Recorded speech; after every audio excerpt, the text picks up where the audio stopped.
this is going to be several people coming this way. So you scooch it down or scooch it over. Either down this way or across the way. There's be 5 or 6 people filling it right here. Oh, if you don't.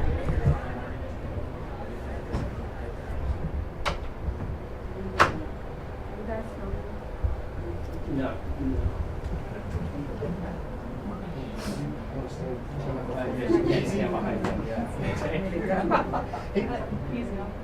I guess in front of the monitor. You can stand in front of the monitor. Oh no. I read my can't bend like this and You want to stand behind it? Yeah. Yeah. Sorry, guys.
Good afternoon.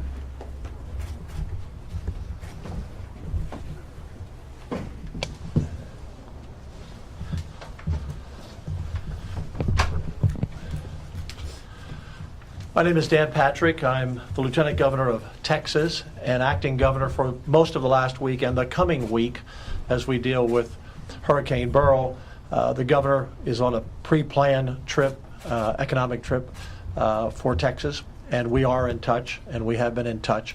But it's our responsibility here in Texas to prepare everyone for this hurricane. It's still a tropical storm as we speak, but it will be a hurricane, and it will strengthen most likely, and it will be a deadly storm for people who are directly in that path. And that's what we want to talk about today. Coastal, inland, and the Houston area are the three areas that I see that I want to be sure everyone is alert.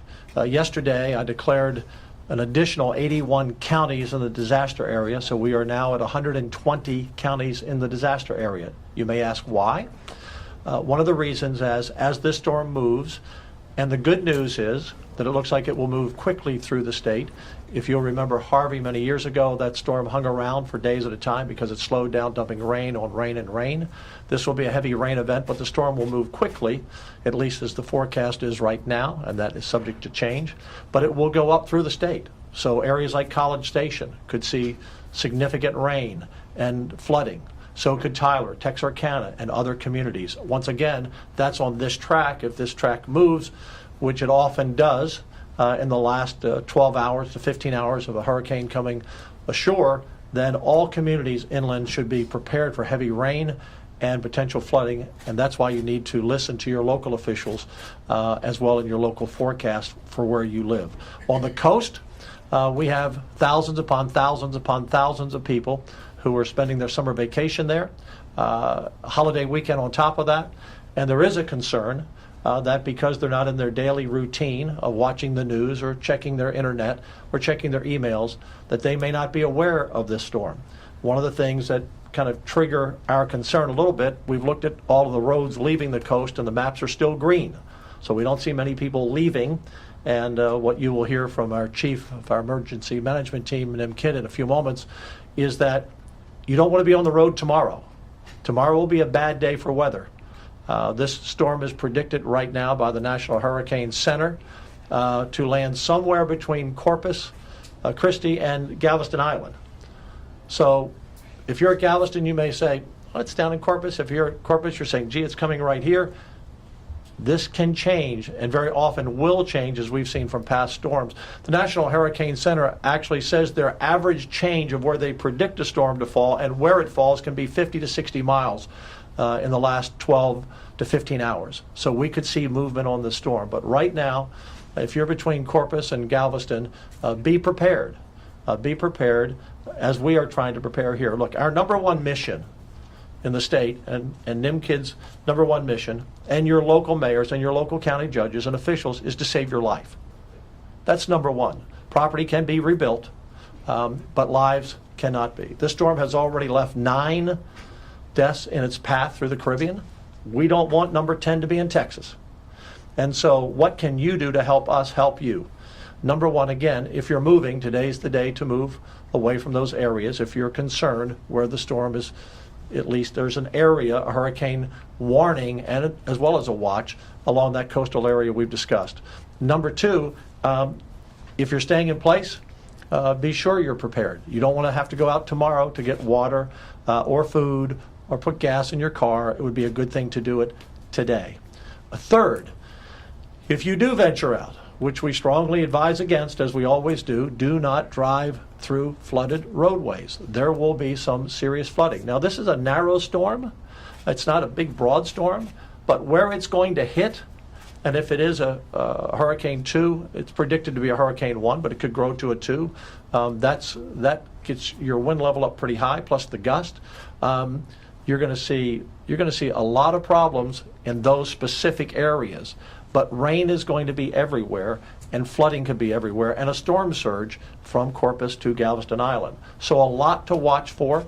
I know from my own life experience, well, they always predict more and they say more and then nothing happens. let's pray nothing happens where you live. But something is going to happen where some of you live. And that something will be significant wind, significant rain, and some flooding. And again, surge along the coast. So help us help you. We are prepared, and we have been preparing for the last week. And we are going to now looking at being ready to go into our recovery mode next. And that will begin once this storm hits landfall. So landfall is predicted tonight. You'll start seeing the winds pick up, some rain coming into some of these areas. Landfall sometime 3 or 4 in the morning, depending where it falls, up till 6 or 7 in the morning. The storm could be out of the area maybe by late tomorrow afternoon or tomorrow night if it doesn't slow down, and then it will go up through the inland part of the state and hopefully be going out of here by Tuesday afternoon or Tuesday evening, or maybe even a little sooner if it keeps moving at its current pace. But it's a serious storm, and you must take it seriously and be prepared. One thing I would say, lastly, before I turn it over to Nim, is many of you who are watching now have friends and family who live on the coast or who are visiting the coast. Call them, text them, email them. Look, the media is very important to get the word out. We count on that. But call your friends and your family members and say, hey, by the way, do you know that Hurricane Beryl is coming to your area, and we're not exactly sure between Corpus and Galveston where it's going to hit, and there's going to be flooding, and you're not going to be able to drive tomorrow? Be sure they know, because a lot of people are on vacation, like I say, not watching the storm, or they hear, well, it's a tropical storm, which it is now, but it's going to strengthen to a hurricane very soon, or it's a Category 1. Trust me, you don't want to be in a Category 1. You know, you're looking at winds 85, 90 miles an hour. You don't want to be in that. You don't want to be in 6 and 12 inches of rain. You don't want to be in flooding. So help us help everyone along the coast for sure, and those inland be watching out as well as Houston. That storm could keep moving that way. NIMKID is the best in the country. We have the best emergency management team in the country. We have been through so many storms in Texas, and I'm going to turn it over to him to give you more detail, but I'm very confident that Texas is ready. Your local officials are ready. I've talked to a lot of them. Nim has talked to a lot of them. I just want you to be ready. Nim? Thank you, Governor. As Governor Patrick mentioned, we have about 6 hours before the first tropical storm force winds line up somewhere along the Texas coast. Now is the time to make your final preparations in responding to this threat. There will be power outages. Let that be known. There's going to be some place in Texas that with these tropical and hurricane force winds, we are going to have power outages. Now is the time to make sure that all of your devices are charged up, that your phones are charged up, your computers are charged up, and that you have fuel in your vehicles. We have been in contact with every county judge along the Texas coast and their emergency management teams. Our agency has people in their emergency operations center. We have prepared search and rescue teams, emergency medical support teams, and we've also anticipated power outages for those that are power dependent. And so that's very important. If you have a family member that requires electricity for their lifelines at their homes, to make sure that you've checked on them, it's not too late. You have a few more hours to get them to a safe place. We've encouraged our local partners to check in with their debris contractors. The faster we get debris cleaned up, the faster we get back on the road to recovery. And for you personally, it's not too late to make sure you have all of the documents your insurance company is going to require, that you have them able to find. Most importantly, heed the warning of your local officials and stay tuned to your local meteorologist, because this path will likely change before landfall. I'm going to quickly run through some of the state agency resources that are supporting our local partners as we end preparation, move into response, and prepare for recovery. The Texas Division of Emergency Management has staff supporting our local EOCs and staging areas, as well as talking to the 911 call centers, cellular service providers, amateur radio operators, and satellite communications. Texas A&M Forest Service has all hazard strike teams, which are local government firefighters from across the state. They are staged, ready to support those local governments that are impacted. They have incident management teams available, as well as SAW crews to help us with debris cleanup. The AgriLife Extension Service and Animal Health Commission are working with our livestock partners to make sure that livestock and all of their equipment are out of the way, and any animal shelter issues that we have. Texas A&M Task Force 1 has structural urban search and rescue teams and theater, as well as our swiftwater rescue boats, swimmers for our aircraft that you'll hear about in a few minutes, and then our medical support teams. Texas Commission on Environmental Quality has staff ready to support water, wastewater, and public drinking water systems. TxDOT has road crews that are out right now making sure all the transportation lanes are open, that the storm drains are open, and they're ready to assist in evacuation of motorists for those that get stranded or run out of fuel along the highways. Department of Information Resources making sure that all of our cybersecurity systems are up. The Department of Public Safety has Highway Patrol out in force. All of their aircraft are available for us, as well as their Marine unit. Texas Parks and Wildlife game wardens and their boats are out in force, as well as their state police from their parks. Department of State Health Services has rostered the Emergency Medical Task Force, which is over 50 ambulances, 7 ambuses, 25 missed personnel, and 10 medics to go on additional buses. These are staged to help if we have to evacuate any hospital, nursing home, or assisted living facility. Texas Military Department has almost 300 people in the field today that are for ground transportation units. They will help us do high water evacuations if that's needed.